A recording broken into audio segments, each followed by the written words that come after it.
এত বড় হয়ে গেছিস, এখনো কিছু না করে অলসের মতো ঘোরাঘুরি করিস। যা, এখনই ঘর থেকে বের হয়ে যা। নিজের পায়ে দাঁড়াতে না পারলে আর ফিরে আসবি না। বাবা, ঘর ছেড়ে চলে যাস না। তোর বাবার সেই সময় একটু মাথা গরম ছিল। না মা, আমি প্রতিষ্ঠিত হয়ে তারপরেই বাড়ি ফিরব। বাবা হাল্ক, আমি তোকে খুব ভালোবাসি, কিন্তু এই দুনিয়ার বাস্তবতা যে অনেক কঠিন। আমরা মরে গেলে তুই কিভাবে এই দুনিয়াতে টিকে থাকবি? চাচা, আমাকে আপনার এখানে একটা কাজ দিবেন?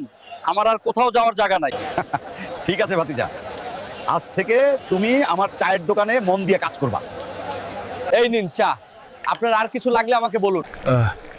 এতদিন বাবার হোটেলে খেয়ে বাস্তবটা বুঝতে পারি নাই। আসলে টাকা কামানো অনেক কষ্ট, কিন্তু আমাকে নিজের পায়ে দাঁড়াতেই হবে। আব্বা, আম্মা, আমি আসছি তোমাদের কাছে। তোমাদের ছেলে আজকে অনেক বড় লোক। বাবা, মা, দেখো, আজ তোমার ছেলে অনেক গাড়ি বাড়ির মালিক, আর তোমাদের জন্য কিন্তু একটা সুন্দরী বৌমাও